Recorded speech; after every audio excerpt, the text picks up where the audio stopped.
السلام علیکم ورحمۃ اللہ وبرکاتہ۔ بسم اللہ الرحمن الرحیم، نحمدہ ونصلی علی رسولہ الکریم، اما بعد۔ رسول اللہ صلی اللہ علیہ وسلم کی سیرت کے حوالے سے بات چل رہی تھی۔ اس سے پہلے درس میں حضور صلی اللہ علیہ وسلم کے حقوق میں سے پہلے حق، تیسرے حق کا بیان ہوا، ادب اور احترام۔ آج کے درس کا عنوان ہے حضور صلی اللہ علیہ وسلم کے حقوق میں سے چوتھا حق، آپ علیہ السلام کی اطاعت اور اتباع۔ یہ ہر مسلمان پر حضور کا حق ہے۔ میں اپنے اس آج کے درس کی تفصیل میں جانے سے پہلے اور اطاعت اور اتباع کی وضاحت میں جانے سے پہلے ایک گزارش کرتا ہوں جو بہت ہی ضروری ہے، سننے والوں کو بھی فائدے کے لیے اور دنیاوی لحاظ سے اور اخروی لحاظ سے بھی سننے والوں کے لیے ایک فائدے کی بات کرتا ہوں۔ وہ یہ ہے کہ ہم چاہتے ہیں کہ ہم یہ سیرت پوری سنیں۔ ایک دن میں تو پوری بیان نہیں ہو سکتی، ایک دن میں سننا بھی مشکل ہے، اس لیے ہماری ویڈیوز 12 سے 15 منٹ تک 20 منٹ کے اندر ہوتی ہے، زیادہ نہیں ہوتی۔ کوشش ہم کرتے ہیں کہ 15 منٹ کے اندر ہی ہو، 12 منٹ، 10 منٹ، 8 منٹ، 15 منٹ، تاکہ سننا آسان ہو۔ تو ہم خود تو ان کو سننا چاہتے ہیں، تو اس کے لیے ضروری ہے کہ اس چینل کو ہم سبسکرائب کریں تاکہ ہماری ہر نئی ویڈیو آپ کو موصول ہو۔ روزانہ کے طور پہ ایک بیان ہوتا ہے، 2 ہوتے ہیں، 3 ہوتے ہیں ٹائم کے حساب سے، تو آپ کو ہمارا ہر نیا بیان موصول ہوگا، آپ بھی ترتیب سنیں گے، عنوان بھی دیا جاتا ہے، درس نمبر، وہ آسانی کے ساتھ آپ سن سکتے ہیں۔ تو آپ اس چینل کو سبسکرائب کریں، جو گھنٹی کا نشان ہے اس کو بھی دبائیں، ایک ضرورت کے تحت ضروری ہے، اور اس کو آپ شیئر کریں، اس کو لائک کریں۔ اس سے فائدہ کیا ہوگا؟ آپ کے ذریعے سے جو بھی شخص سنے گا تو جو ثواب ان کو ملے گا اس کے برابر آپ کو بھی ملے گا، آپ کو کوئی خرچہ نہیں ہوا، ایک صرف معمولی سے انگلی کے ذریعے سے تھوڑی تکلیف کرنی ہے، آپ کے لائک اور شیئر کے بٹن کو دبانا ہے، باقی آپ کے ذریعے سے جتنے لوگوں تک پہنچے گا۔ حضور نے فرمایا الدال علی الخیر کفاعلہ، خیر کو پھیلانے والا، خیر کی طرف رہنمائی کرنے والا ایسا ہی ہے گویا کہ اس نے وہ عمل خود کیا۔ ہم خود نماز پڑھتے ہیں، ہمیں ایک نماز کا ثواب پاتے ہیں، لیکن اگر ہم نے کسی نے پوچھا کہ بھئی یہاں مسجد کہاں ہے، ہم نے کہا ہاں یہ اس گلی میں آپ یوں جائیں، ایسے جائیں، یہاں مسجد ہے۔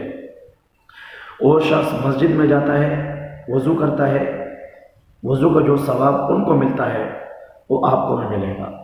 وہ نماز پڑھتا ہے، جو ثواب ان کو ملے گا وہ آپ کو ملے گا۔ وہ تلاوت کرتا ہے، مسجد میں بیٹھتا ہے، ذکر و اذکار کرتا ہے، یہ وہ اعمال ہے جس کا حساب آج کے زمانے میں کمپیوٹر بھی نہیں کر سکتے۔ سائنس بھی اس حسابوں میں فیل ہو چکی ہے، وہ لمبی حسابیں ہیں۔ آپ کے ذریعے سے ایک آدمی راہ راست پہ آتا ہے، وہ جس وقت تک زندہ رہے گا، وہ جن لوگوں کو خیر کا کام بتائے گا، آپ کا حصہ چلتا رہے گا۔ یہ ایک مثال ہے صدقہ جاریہ کی، جس پہ کوئی پیسے نہیں لگتے۔ تو یہاں یوٹیوب میں آپ صدقہ جاریہ اگر کرنا چاہتے ہیں تو آپ اس چینل کو شیئر کر دیں، اس کو لائک کر دیں، خود سننا چاہتے ہیں سبسکرائب کر دیں۔ آئیے اپنے موضوع پہ آتے ہیں، اس کو سنیں۔ تو آج کے درس کا عنوان ہے حضور صلی اللہ علیہ وسلم کا چوتھا حق، اطاعت اور اتباع۔ اطاعت کا لفظ ہم سنتے ہیں، اتباع کا لفظ سنتے ہیں، اطیعوا اللہ و اطیعوا الرسول۔ قرآن کریم میں بہت سی جگہوں پہ اس کا ذکر ہے، اور اتباع کا بھی ذکر ہے کہ لوگ فلاں جگہ میں فلاں آدمی نے فلاں کا اتباع کیا۔ اطاعت کا معنی ہوتا ہے کسی کی بات ماننا، زبانی بات ماننا، اور اتباع کا معنی ہے عملی طور پہ اس کے پیچھے جانا۔ اطاعت، آپ کو کوئی کہے حضرت یہاں آئے، آپ ان کے پاس گئے، آپ نے ان کی اطاعت کر دی۔ آپ کو کہے کہ حضرت میں جس طرح یہاں بیٹھا ہوا ہوں آپ کو روزانہ یہاں بیٹھنا پڑے گا یا ہفتے میں ایک دن بیٹھنا پڑے گا، ایک مثال کے طور پہ، تو آپ روزانہ وہاں آ کے بیٹھتے ہیں، جو عمل کرتا ہو آپ وہ کرتے ہیں، آپ اس کا اتباع کر رہے ہو۔ اتباع کا معنی پیچھے جانا، جس راستے سے وہ جائیں اسی راستے پہ جانا، جو لباس وہ پہنے وہی لباس پہننا، جو رنگ اور صورت وہ بنائے آپ اس کا رنگ اور صورت بنانا، اس کو کہتے ہیں اتباع۔ اور اطاعت کہتے ہیں ماننا، زبانی طور پہ جو آپ کو کہیں ماننا، اس کو کہتے ہیں اطاعت۔ تو ہم حضور کی اطاعت بھی کریں، حضور کا اتباع بھی کریں، یہ ہر مسلمان کا حق ہے۔ آپ نے جو زبانی طور پہ بیان فرمایا اس کو ماننا، یہ اطاعت ہے، حضور کی اطاعت ہے، جو حق ہے حضور کا۔ آپ نے جو زندگی گزاری اس کو سیکھ کر اس پہ عمل کرنا، یہ اتباع ہے۔ حضور صلی اللہ علیہ وسلم کے اطاعت اور اتباع حقیقی طور پہ محبت کے عنوان میں یہ بات گزر چکی ہے کہ انسان کی حقیقت اطاعت اور اتباع یہ کس چیز کی نشانی ہے؟ یہ محبت کی نشانی ہے۔ جب محبت کی نشانی کا بیان ہوتا ہے تو وہاں ذکر آتا ہے اطاعت کا۔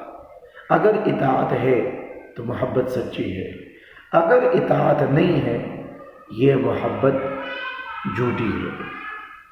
ایک جھوٹی محبت جو ایک عام آدمی کسی عورت سے کرتا ہے جو ناجائز ہوتا ہے، وہ بھی اگر حقیقی طور پہ محبت کرتا ہے تو اس کی بات کو مانتا ہے، نہیں مانتا تو یہ صرف دھوکے بازی ہے، جیسے آج کل چل رہی ہے، پیسوں کے لیے، شہرت کے لیے اور دنیا کی مفاد کے لیے۔ تو ایک شاعر نے بڑی عجیب طریقے سے محبت کی نشانی کا بیان فرمایا، لو کان حبک صادقا لأطعته ان المحب لمن يحب مطیع۔ کہ اے انسان، اگر تیری محبت سچی ہے تو اپنے معشوق کی اطاعت کیوں نہیں کرتا؟ اس لیے کہ قاعدہ یہ ہے کہ جو سچا محبت کرنے والا ہوتا ہے وہ اپنے محبوب کی بات کو مانتا ہے، اس کے طریقے پہ چلتا ہے۔ تو حضور کے طریقے پہ چلنا، آپ کی بات کو ماننا، یہ اطاعت ہے، آپ کا حق ہے۔ صحابہ کی مثال آپ کی اطاعت میں، آپ کی محبت میں بہت بلند ہے۔ کتنی عجیب مثالیں حضور کی زندگی کی، صحابہ کی عملی طور پہ ہمیں ملتی ہے۔ صحابہ نے کن کن مراحل میں، کتنی مشکل حالات میں حضور کی اطاعت کی اور آپ کا اتباع کیا۔ صحابہ کی ایک جماعت ایک شاہی محل میں، بادشاہ کے دسترخوان میں کھانے کے لیے بیٹھے ہوئے، ایک صحابی کے ہاتھ سے لقمہ گرا تو اس نے لقمہ اٹھانا چاہا۔ آج کی طرح دسترخوانے تو نہیں تھی اس زمانے کے حساب سے، تو انہوں نے لقمہ اٹھانا چاہا، دوسرے صحابی نے اس کو جو ہاتھ کا اشارہ کیا کہ آپ نہ اٹھائیں، یہ ہم یہاں بادشاہ کے ساتھ، وزیروں کے ساتھ، بڑے لوگوں کے ساتھ بیٹھے ہوئے۔ انہوں نے جواب دیا، کیا میں ان احمقوں کی وجہ سے حضور کی طریقوں کو چھوڑ دوں، اپنی محبوب کی اطاعت کو چھوڑ دوں، اپنی محبوب کی سنت کو چھوڑ دوں؟ ان کی جانیں کٹ گئی، ان کے اولاد یتیم ہو گئی، انہوں نے مال کی قربانی دی، لیکن انہوں نے حضور کی اطاعت کو نہیں چھوڑا۔